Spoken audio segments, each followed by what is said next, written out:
I couldn't have hit more rock bottom when I woke up from a coma. I used to be a motorcycle courier when I had the accident. Car cut me off and done a somersault mid-air and came down and busted my left tibia and fibula in 5 places. I spent 6 months in plaster. The bone was that shattered, they couldn't plate it, pin it, nothing. Finally, I got diagnosed, they call it complex regional pain syndrome. CRPS is like, go camping, jump into the bonfire.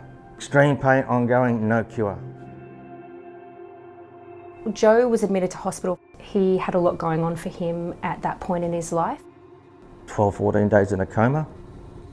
He was suffering significant chronic pain and he was also experiencing family violence perpetrated by one of his siblings.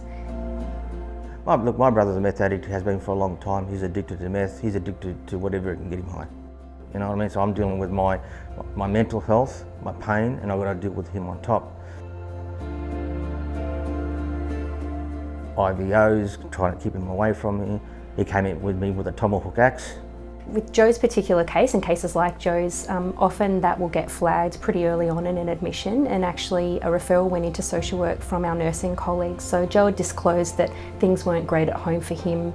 I was getting phone calls from home and I can hear my brother's voice in the background and him coughing, and I thought to myself, this is going to be a nightmare. I've got to get someone, you know, a social worker, someone.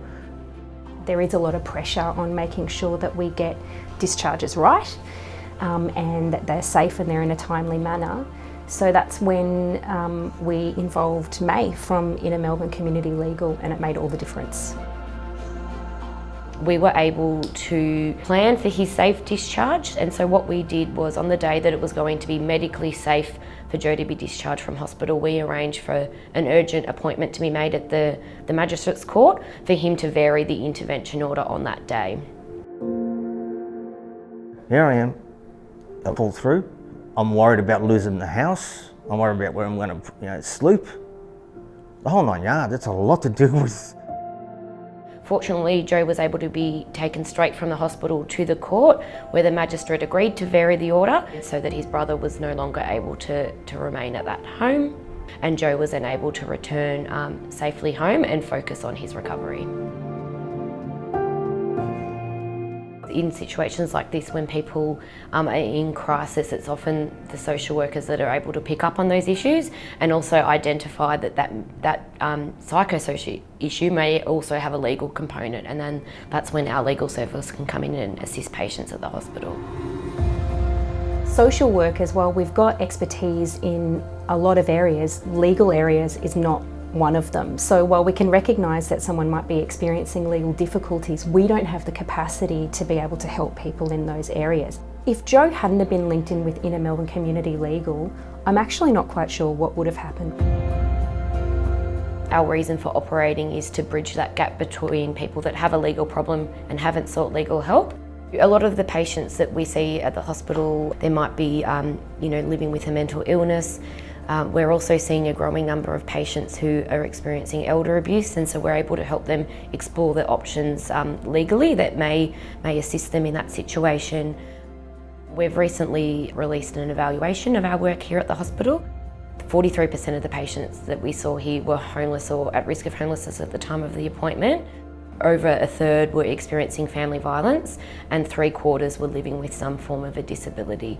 So it is a really highly vulnerable client base that are being referred to us, and almost half of the patients here at Royal Melbourne said that if it wasn't for the on-site legal service, they would not have sought any legal help. What I like to say is with myself and Inner Melbourne Community Legal, May, that really helped me out in a catastrophic moment of my life, which I'm coping much better years later. If you are coping with mental issues, no matter what it is, whether it's family violence, whatever it is, seek help. That's what I want to put through to people, and be safe. For staff or patients who are wanting to access legal help through our Health Justice Partnership, the way to get in touch is to either contact us by phone or to use our online referral form.